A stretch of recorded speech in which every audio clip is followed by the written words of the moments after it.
Hello students, welcome to online class. My name is Bipin Gupta. I am your mathematics mentor. हम लोग आज नया topic start करने जा रहे हैं बच्चों, और टॉपिक का नाम है प्रोबेबिलिटी। तो एक थोड़ा देख लेते हैं कि लुक डाल देते हैं अपनी नज़रों का और देखते हैं कि कितने न्यूमेरिकल्स या कितने चैप्टर्स हम लोगों ने कर लिए हैं। ठीक है, एक छोटा सा आइडिया लग जाएगा आपको। Commercial mathematics, GST and banking हमने कंप्लीट किया है, ये हमारी क्लास में कंप्लीट हो चुका है। Algebra, linear equations complete, quadratic equations, solving problem based quadratic equations done. Ratio and proportions recently हमने कंप्लीट किया। Remainder and factor theorem complete हुआ है। मैट्रिसेस, अरिथमेटिक प्रोग्रेशन, जीपी को हमने कट किया है क्योंकि सिलेबस से गायब हो गया ये। कोऑर्डिनेट ज्योमेट्री में हमने रिफ्लेक्शन कंप्लीट कर लिया, section and mid point formula complete कर लिया, इक्वेशन ऑफ लाइन कंप्लीट कर लिया। कोऑर्डिनेट ज्योमेट्री को अभी मैंने टच नहीं किया है, ठीक है। कोऑर्डिनेट ज्योमेट्री को मैंने भी टच नहीं किया है क्योंकि इसमें से चैप्टर नंबर 19 भी निकल गया, कंस्ट्रक्शन निकल गया है, लोकी निकल गया है। अब आपके पास मेन चैप्टर क्या क्या बचे? Similarity, circle and tangent, intersecting chord भी खत्म हो गई है। तो छोटे छोटे पार्ट्स और सिमिलरिटी में भी काफ़ी पॉइंट्स ये लिखा है ना, with application maps and model, वो भी खत्म हो गया है। तो सिमिलरिटी के कुछ छोटे से पॉइंट्स हैं, सर्कल्स की कुछ प्रॉपर्टीज़ हैं और टेंजेंट्स की कुछ प्रॉपर्टी है, वो हमने पढ़नी है। अब हम लोग और देख लेते हैं। ये सर्कल्स, टेंजेंट्स, कंस्ट्रक्शन की बात कर रहा था। मेंसुरेशन में हम लोगों ने सिलेंडर और कौन पढ़ना है, स्पेयर कट कर दो क्योंकि सिलेबस से कट हो गया है, हमने जैसे पढ़ लिया था। ट्राइंगल्स में हम देख रहे हैं चैप्टर नंबर 21, 22 ये हमने दोनों कर लिए हैं। ट्राइंगल ट्रिग्नोमेट्री आइडेंटिटीज़ भी हमारी हो गई, हाइट एंड डिस्टेंस भी हमारा हो गया। स्टैट्स में हमने देखो 3 चैप्टर गिवन है, मतलब इस यूनिट में। और बेसिकली इसके रिलेटेड 2 ही टॉपिक है, ग्राफिकल रिप्रेजेंटेशन है, हिस्टोग्राम एंड ओजाइव, ये बहुत इंपॉर्टेंट है। फिर इसको मीन, मीडियन, क्वार्टाइल और मोड, ये बहुत इंपॉर्टेंट पार्ट्स हैं, ये हम पढ़ेंगे बाद में। आज मैं प्रोबेबिलिटी स्टार्ट करता हूँ, ठीक है। तो ये हो जाएगा कि 7th यूनिट हमने स्टार्ट कर लिया। प्रोबेबिलिटी छोटा सा टॉपिक है और जल्दी खत्म हो जाएगा, जल्दी समझ में भी आ जाएगा। आफ्टर दैट हम लोग ये वाला कंप्लीट करेंगे 23rd एंड 24th। उसके बाद ज्योमेट्री पे चलेंगे, ठीक है। ज्योमेट्री याद करनी पड़ती है बहुत सारी, तो हमारे जब ज़्यादा रिसेंटली पढ़ेंगे तो वो माइंड में ज़्यादा टाइम तक रहेगी। उसके बाद तुरंत एग्ज़ाम आ जाएंगे आपके, तो आप लोग रेडी रहो। हम लोग स्टार्ट करते हैं प्रोबेबिलिटी देख लेते हैं भाई। प्रोबेबिलिटी के कुछ छोटे छोटे पॉइंट्स हैं, आप चाहो तो अपनी नोटबुक पर नोट कर सकते हो उनको, ठीक है। वैसे तो आप लोग इंटेलिजेंट हो, सुन लोगे समझ में आ जाएगा, लेकिन फिर भी मैं रिक्वेस्ट करूँगा अगर नोट कर लोगे तो ज़्यादा अच्छा रहेगा। जो मैं इंपॉर्टेंट पॉइंट बताऊँ उसी को नोट करना, बाकी फालतू में बहुत सारी चीज़ें गिवन है। सबसे पहला इंपॉर्टेंट पॉइंट क्या है? एक्सपेरिमेंट। एक्सपेरिमेंट होता क्या है सबसे पहले समझते हैं। हम जो लैब में एक्सपेरिमेंट करते हैं, तो आप ये मत समझा कि लैब में हमने एक्सपेरिमेंट किया कि उसको प्रोबेबिलिटी के अंदर रख सकते हैं। भाई एक्सपेरिमेंट किया, कोई रिजल्ट आ सकता है, कोई रिजल्ट आएगा, वो वेल डिफाइंड है। अगर एक एक्यूरेसी से एक्सपेरिमेंट किया जाएगा 100% आपको पता चलेगा ये रिजल्ट आएगा। लेकिन एज ए स्टूडेंट हम लोगों को पता नहीं चलता कि क्या आने वाला है, हम कुछ भी डाल देते हैं तो हमें नहीं पता चलता उसके अंदर, ठीक है। कोई भी केमिकल्स एंटर कर देते हैं। लेकिन अब मान लीजिए आपके पास एक कॉइन है, और कॉइन को आपने ऐसे करके उछाल दिया, अब कॉइन आके गिरेगा फर्श पर, या तो आपको हेड मिलेगा या आपको टेल मिलेगा। आप जैसे लूडो खेलते हैं, लूडो की डाइस होती है, ठीक है, उसमें 1 to 6 आपके नंबर होते हैं, उसके ऊपर आप उसको डालेंगे। जैसे ही आपने अर्थ के ऊपर डाला तो या तो 1 होगा या 2 या 3 या 4 या 5 या 6, मतलब वो पहले से ही डिफाइन है कि 1 to 6 के बीच में कोई ना कोई नंबर ज़रूर मिलेगा, इंक्लूडिंग 1 एंड इंक्लूडिंग 6। ऐसे ही आपका हेड और टेल है, ठीक है ना। तो ये हिसाब होता है। सपोज़ अब इसमें जीने और मरने के बारे में भी बातें आ जाती हैं। मान लो कि चलो मैं अपना एग्जांपल ले लेता हूँ। मान लो कि मैं बाइक से कहीं गया और मेरा एक्सीडेंट हो गया, चांसेस है कि मैं मर गया और चांसेस है कि मैं बच गया। सिर्फ 2 ही सिनेरियो है। अगर एक्सीडेंट होगा, देखो एक्सीडेंट होना भी 2 ही कंडीशंस हैं, होगा या तो नहीं होगा। 100% कंडीशन सही है ना। अगर मान लो हो गया तो या तो मरूंगा या तो बचूंगा, 2 ही जो चीज़ें हैं। तो ये सब सिचुएशंस हम लोग पढ़ते हैं प्रोबेबिलिटी में। और प्रोबेबिलिटी से ही बेटे आप समझ रहे हो कि प्रोबेबिलिटी हम पढ़ते क्यों हैं। थोड़ा सा आइडिया दे दूं मैं आपको बेसिक। प्रोबेबिलिटी से ही बेटे इंश्योरेंस पॉलिसीज़ बनाई जाती हैं। आप कहोगे ऐसा कैसे? प्रोबेबिलिटी से इंश्योरेंस पॉलिसी कैसे बना सकते हैं? इंश्योरेंस कंपनी वालों ने बहुत बड़े बड़े मैथमेटिशियन बिठाए हुए हैं अपने वहाँ। वो एक डेटा का एनालिसिस करते हैं। वो डेटा कैसा है, वो ये देखते हैं कि मोगा से लेके मान लो तलवंडी जाना है या मोगा से लेके फिरोजपुर जाना है, और 5 साल का डेटा उन्होंने उठाया। तो उन्होंने देखा कि बाइक वाले इतने लोग निकलते हैं और उनमें कितने लोगों के एक्सीडेंट होते हैं, और एक्सीडेंट लोगों में कितने की डेथ होती है। तो ये उन्होंने ऑब्ज़र्व किया, मान लिया कि हमने कि मोगा से फ़िरोज़पुर जाने वाले एक साल में 3 लोगों का मतलब डेथ हो जाती है, और एक्सीडेंट ठीक ज़्यादा हो जाते हैं, मान लो 20 एक्सीडेंट होते हैं, इसमें 3 की डेथ हो जाती है।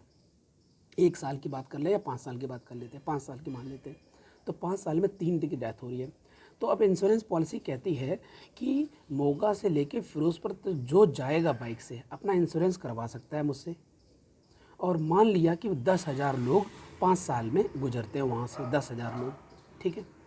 तो वो कहता है कि 500 रुपये में इंश्योरेंस करवा लो। तो लोग कहते हैं कि यार 500 रुपये में इंश्योरेंस करवा लेंगे और 1,00,000 रुपये मिल जाएगा, एक साल का मैं मान लेता हूँ। आप समझते रहे ना मोटी मोटी बात, ये कितना बड़ा व्यापार है इसका, बहुत बड़ा बिजनेस हो सकता है। अगर 10,000 लोग निकलते हैं, मैं मोटा मोटा आइडिया दे दूं, वैसे तो मैं प्रोबेबिलिटी पढ़ा रहा हूँ, 10,000 लोग निकलते हैं वहाँ से और एक से 500 रुपये कलेक्ट करता है ये कंपनी वाला, एक से। तो कितने हो गए, ये 4 जीरो यहाँ लगा और ये 2 जीरो और 5 एक और, कायदा सैकड़ा, हज़ार, 10,000, लाख, 10 लाख, कितना हो गया, 50 लाख हो गए। वो कहता है कि 500 रुपये का इंश्योरेंस करवाओ एक साल के लिए, ठीक है, या फिर 5 साल के लिए, तो मैंने 5 साल का डेटा उठाया था, तो 5 साल के लिए 500 रुपये का इंश्योरेंस करवाओ। अगर बाई चांस आपकी डेथ हो जाती है तो हम आपको 1,00,000 रुपये दे देंगे, 1,00,000 रुपये दे देंगे। क्या पॉइंट समझे आप? तो अब देखो आप बेनिफिट कहाँ है। जो कैलकुलेशन हुई थी कि वो 5 साल में कितने मरते थे, मैक्सिमम 3 मरते थे। कभी डेटा से 2.5 आता था, कभी डेटा से 2 आता था, कभी डेटा से 3 आया, तो मैक्सिमम उन्होंने 3 रखा कि मान लिया कि 5 साल में 3 मरते हैं। और उन्होंने 500 रुपये एक बंदे से लिए और ये हो गया 10,000 लोग, तो उनके पास आ गए मान लो 5 लाख लोग। तो एक बंदा अगर मरता है तो 1,00,000 दे देंगे, 3 बंदे मरते हैं तो 3,00,000 दे दिए, फिर भी 2,00,000 का प्रॉफिट हुआ। ये तो मैक्सिमम कंडीशन है, इतने मरेंगे, क्या गारंटी इतने मरेंगे ही मरेंगे। हाँ, कभी कभी ऐसा भी हो सकता है कि बहुत ज़्यादा भी मर जाएं तो ये घाटे में भी चली जाती हैं। ऐसी बात नहीं है कि इंश्योरेंस कंपनी डूबती नहीं है, तो इंश्योरेंस कंपनी डूब भी जाती है, फिर ये अपने बहाना ढूंढती हैं, अपने अपने कोई ना कोई क्लॉज ढूंढेंगी कि आपने साइन कर दिया था कि ऐसी कंडीशन में मरना चाहिए। फिर ये वो निकालती हैं कि भाई आपने कोई वाइन तो नहीं पी थी, वाइन पी होगी तो हम इंश्योरेंस पॉलिसीज़ में पैसा नहीं देंगे, ओके ठीक है।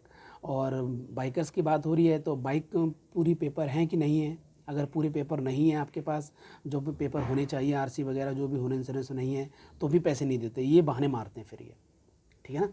तो ऐसे ये पैसा बचाते भी हैं। तो मैं तो एक आइडिया दे रहा हूँ कि प्रोबेबिलिटी का कैसा हम लोग यूज़ कर सकते हैं, एप्लीकेशन जनरल लाइफ में कैसा हो सकता है। अब हम अपने बात पर आते हैं, एक्सपेरिमेंट क्या है, पहले से डिफाइन होता है हमें कि इसका रिजल्ट कोई ना कोई मिलेगा। क्या लिखा है, a process which result is in some well defined, लिखा है ना, मैं बुक में निशान नहीं मारूंगा, well defined outcome is known as experiment. ये सिचुएशन है। अब जैसे कुछ एग्जांपल नहीं है वो मैंने ले लिए थे। रैंडम एक्सपेरिमेंट का क्या मीनिंग होता है, रैंडम एक्सपेरिमेंट मान लो आपके पास कोई बैग है और उसमें कई सारी बॉल पड़ी हैं, रेड हैं, येलो हैं, कुछ के अलग अलग टाइप की हैं। और रैंडम का मतलब होता है अचानक, याददाश्त, मतलब अचानक आप बैग में हाथ डालो और एक बॉल निकाल दो बिना देखे, तो उसको बोलते हैं रैंडम एक्सपेरिमेंट, अचानक हो गया। मान लो आप जैसे प्लेइंग कार्ड्स होते हैं, 52 होते हैं एक पैक में, ठीक है, उसमें से हम एक कार्ड अचानक निकाल लें तो किसी को तो नहीं पता चल रहा, 52 कार्ड्स में से किसी को भी समझ में नहीं आ रहा क्या उनसे निकाला जाएगा, अचानक निकाल लिया जाएगा, तो उसको बोलते हैं रैंडम एक्सपेरिमेंट। क्या लिखा है, random experiment means all the outcomes of an experiment are known in advance, ठीक है, ये तो पता ही है, but any specific outcome of the experiment is not known in advance. Point समझ में आया। देखो 52 कार्ड्स हैं, अगर मैं उसमें से एक कार्ड निकालूंगा तो ये तो 100% है कि उन 4 सूट होते हैं उसमें से, ठीक है, तो डायमंड का भी हो सकता है, हार्ट का भी हो सकता है, और वो स्पेड का भी हो सकता है, और एक और होता है डायमंड। जस्ट अ मिनट, देखो ये सब मुझे पढ़ाना पड़ेगा ना, तो मैं रिवीजन में देख लेता हूँ एक बार। एक तो डायमंड का मिलता है, डायमंड ये वाला शेप होता है, डायमंड हो गया, हार्ट हो गया, स्पेड, चिड़ी वाला एक होता है, उसको हिंदी में चिड़ी कहते हैं, हुक्म को क्या बोलते हैं, स्पेड, स्पेड हो गया, डायमंड हो गया, हार्ट हो गया, और एक और है अभी मुझे याद नहीं आ रहा, एक नाम मुझे याद नहीं आ रहा, ठीक है, स्पेड, डायमंड, हार्ट, क्या था हिंदी में, तो चिड़ी हो गया, हुक्म हो गया, पान और ईंट, चलो ओके, अभी याद आएगा तो बताता हूँ। तो ऐसे 4 हैं, मान लो 4 सूट। तो मैं अपनी बात पे आ जाता हूँ। तो 52 पत्ते में से एक पत्ता अगर कोई भी निकालते हैं तो ये हमें पहले से ही पता है कि उन 52 पत्ता में से कोई ना कोई एक रहेगा, लेकिन वो कौन सा रहेगा ये नहीं पता। आप पॉइंट को समझ गए? जो लैंग्वेज लिखी वो समझा रहा हूँ। मान लीजिए आपके पास डाई है, तो डाई को आपने थ्रो किया, तो हमें पहले से ही पता है कि 1 2 3 4 5 6 कुछ भी आ सकता है। लेकिन जैसे ही डाई को मैंने डाला, उससे जस्ट पहले मुझे नहीं पता था कि इस पर क्या आएगा। क्या क्लियर है?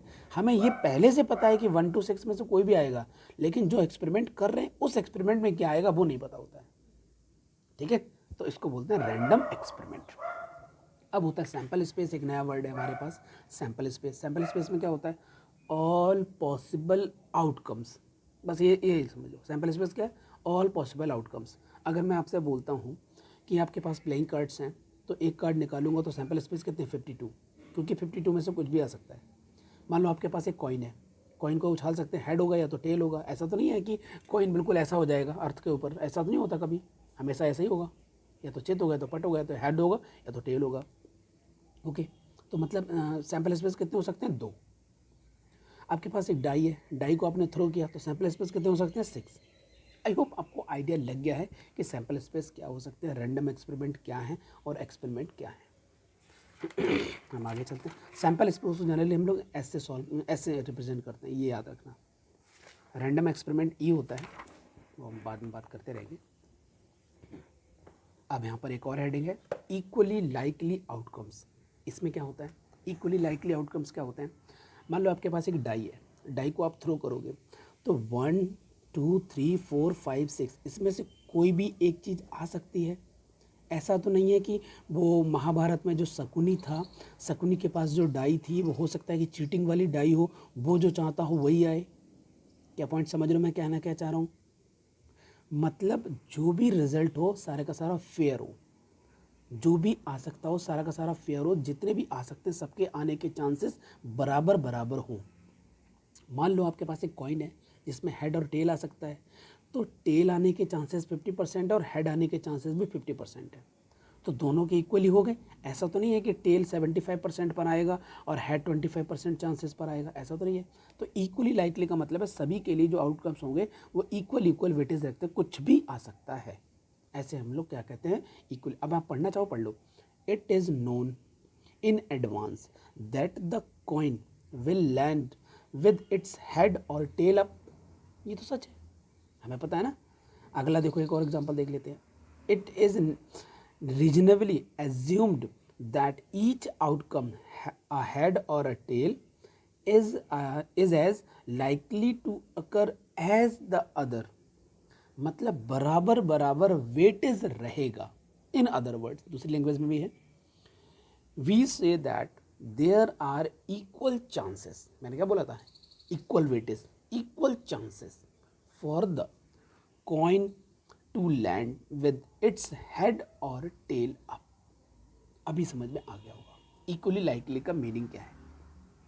अच्छा, आप कहोगे सर इक्वली लाइकली समझ गए, इसके अपोजिट में भी कुछ हो सकता है क्या? बिल्कुल हो सकता है। आपके पास एक बैग है, उसमें आप 5 कलर की 5 रेड डाल दो और 2 डाल दो वाइट, और फिर आप अचानक बैग में हाथ डाल के एट रैंडम एक बॉल बाहर निकालो।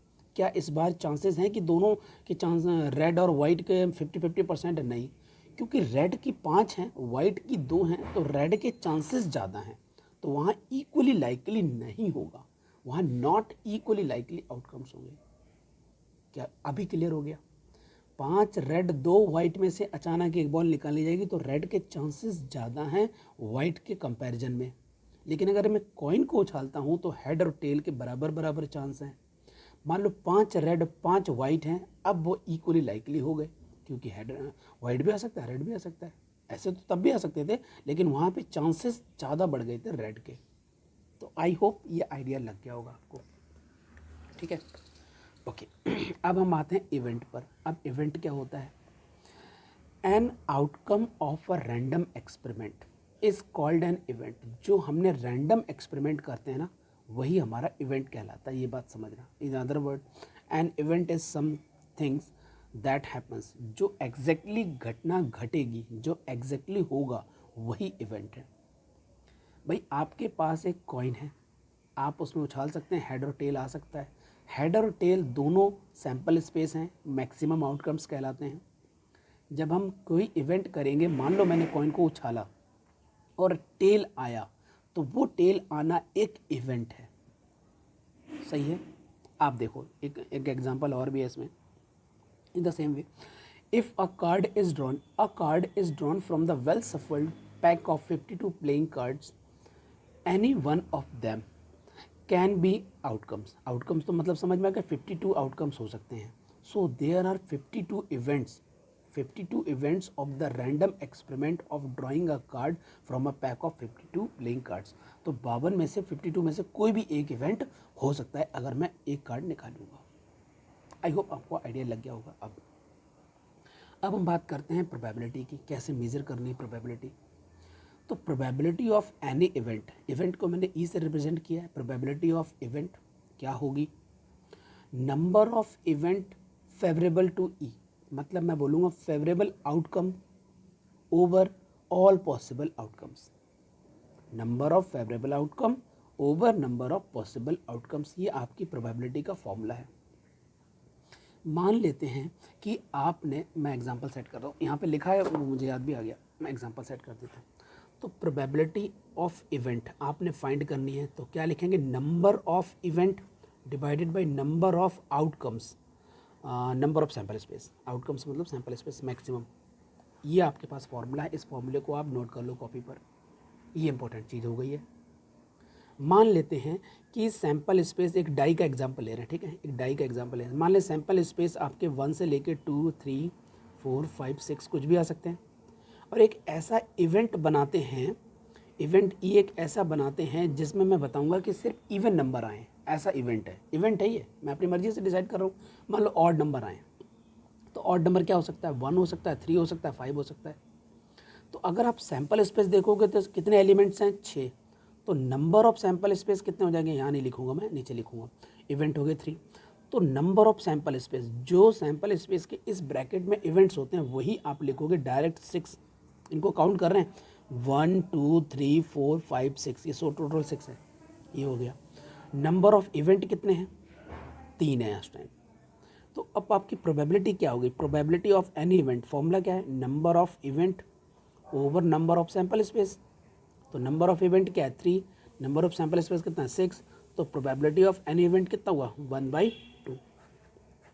ठीक है, तो ये बिल्कुल बेसिक आइडिया मैंने आपको दिया है। अब 1-2 न्यूमेरिकल्स अगर करना चाहते हो तो और भी ले लेते हैं। वैसे तो मैंने ये आइडिया दे दिया है, लेकिन 1-2 न्यूमेरिकल मैं कर देता हूँ ताकि आपको और कॉन्फिडेंस आ जाए।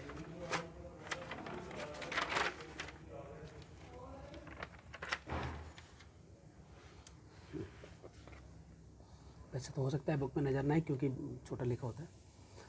देखो मैं मैं सेकंड एग्जांपल करूँगा, ठीक है, सेकंड एग्जांपल मैं करूँगा, तो फिर 1-2 न्यूमेरिकल मैं होमवर्क के लिए दे दूँ। अब बैग कंटेन्स, एक बैग है, उसने क्या लिखा है, अपने बैग में क्या रखा हुआ है, 3 white, 5 black, 2 red balls, all of the same shape and size. मतलब शेप साइज़ बिल्कुल सेम है, ऐसा नहीं है कि आपने आँख मीच के, आँख बंद करके अपने बैग में हाथ डाल दिया और अचानक आपको पता चला अच्छा ये तो मोटी वाली है तो रेड होगी, अच्छा ये तो चौकोर है ये तो वाइट होगी। नहीं, ऐसा नहीं, सेम साइज़ है, सेम शेप है, पता नहीं चलता कौन सा है अंधेरे में अगर देखेंगे। अ बॉल इज़ ड्रॉन, एक बॉल निकाली, from the bag without looking into it, उसके अंदर झांके बिना, देखे बिना। Find the probability that the ball drawn is, क्या क्या हो सकती है ये हमें पता लगाना है। आओ मैं सबसे पहले एक बैग बना देता हूँ, और इस बैग में 3 वाइट हैं, 5 ब्लैक हैं, 2 रेड हैं, इतनी हैं। तो सबसे पहला क्या पूछा है, सबसे पहले नंबर ऑफ सैंपल स्पेस बता दिया जाए। तो नंबर ऑफ सैंपल स्पेस कितने हो सकते हैं, 5 आ सकते हैं, 3 आ सकते हैं, 2 आ सकते हैं, कितने हो गए, 10। 10 में से कोई भी एक आ सकता है ना, तो नंबर ऑफ सैंपल स्पेस तो 10 ही हो गए। इवेंट क्या है, उसने बोला है कि सबसे पहले इवेंट चेक करते हैं। अब ब्लैक बॉल, एक ब्लैक बॉल बाहर आए, ब्लैक बॉल कितनी है, 5, तो मतलब 5 में से कोई भी एक आ सकती है। तो प्रोबेबिलिटी ऑफ ब्लैक बॉल आने की क्या हो गई, नंबर ऑफ इवेंट, अब फॉर्मूला बार बार लिखते रहना, number of sample space, answer आ जाएगा 1/2, 1/2 आंसर आ गया। सेकेंड पार्ट में क्या लिखा है, अ रेड बॉल, रेड बॉल कितनी है 2। अब मैं डायरेक्ट प्रोबेबिलिटी लिख रहा हूँ, रेड बॉल में 2 हैं तो नंबर ऑफ इवेंट कितने हो सकते हैं 2, सैम्पल स्पेस तो 10 ही है तो आंसर आएगा 1/5, थर्ड पार्ट। अब क्या है वाइट बॉल, वाइट बॉल कितनी है 3। अब वाइट बॉल की जो प्रोबेबिलिटी निकालोगे वो 3/10 आएगी, क्योंकि 3 इवेंट हो सकते हैं, number of event, sample space आपके 10 रहेंगे ही रहेंगे, उसमें तो कोई टेंशन ही नहीं है। अब अगला पार्ट क्या है, नॉट अ रेड, रेड ना हो। अब रेड ना हो इसके लिए क्या करेंगे, आप सबसे पहले रेड होने की प्रोबेबिलिटी निकालें। ये रेड होने की प्रोबेबिलिटी मैंने आर छोटा लिख दिया। रेड की प्रोबेबिलिटी क्या है 2/10, आंसर आएगा 1/5। अब रेड ना होने की प्रोबेबिलिटी क्या होती है ये मैं डिस्कस कर लेता हूँ। किसी चीज़ का होना प्लस किसी चीज़ का ना होना इज इक्वल टू 1, ये फॉर्मूला है हमारे पास प्रोबेबिलिटी का। ये फॉर्मूला कैसे है हम बात कर लेते हैं। आपके पास एक कॉइन है, या तो हेड आएगा, हेड आने की इवेंट प्रोबेबिलिटी बात कर लेते हैं, या तो हेड आएगा या तो नहीं आएगा। अगर मैं दोनों को देखता हूँ हेड नहीं आएगा तो क्या आएगा, टेल आएगा। भाई या तो हेड आएगा और हेड नहीं आएगा तो टेल आएगा। तो हेड आने की प्रोबेबिलिटी 1/2, टेल आने की प्रोबेबिलिटी 1/2, ऐड करेंगे 1 आएगा। आइडिया लग गया। मैं डाई से समझाने की कोशिश करता हूँ क्योंकि डाई का एग्जांपल समझ में आ गया था। सैम्पल स्पेस आपके 1 to 6 हो, तो नंबर ऑफ सैम्पल स्पेस कितने आपके पास हैं 6 हैं। मैं कह देता हूँ इवन, इवन नंबर एक इवेंट है, इवन नंबर एक इवेंट है इवन। तो इवन कितने हो सकते हैं, नंबर ऑफ इवेंट कितने हो सकते हैं 3, क्योंकि इवन नंबर तो 3 ही होते हैं। तो इसके लिए प्रोबेबिलिटी कितनी हो जाएगी, event divided by sample space 1/2। अगर वो कह दे इवन ना हो तो इवन नहीं होंगे तो क्या होंगे, ऑड होंगे। तो नहीं होने के लिए ऊपर हम लोग लगा देते हैं बार। तो ऑड के लिए कितना 3 ऑड होते हैं, अभी मैंने बात की थी, डिवाइडेड बाय 6 1/2। अब इन दोनों को ऐड करोगे तो 1 आएगा, इसलिए फॉर्मूला बनाए किसी भी इवेंट का होना प्लस उस इवेंट का ना होना, उन दोनों को जो समेशन होता है वो हमेशा 1 होता है, याद रखोगे। अब उसने बोला है कि नॉट रेड, नॉट रेड का मतलब हुआ कि खाली रेड हटा दो तो कितना हुआ वाइट और ब्लैक, तो आंसर आ जाता है 8/10। अब 8/10 का मतलब क्या होगा 4/5 आंसर आना चाहिए। एक तो ये सिनेरियो है। दूसरे सिनेरियो की बात करते हैं, तो probability of red not red, not लगा दिया तो 1 माइनस, इसको माइनस कर दो 1/5, तो आंसर कितना आ जाएगा 4/5। ठीक है, तो ये सिचुएशन है। तो आज का लेक्चर में यहीं पर एंड करते हैं, बाकी न्यूमेरिकल्स कल करेंगे। Okay bye.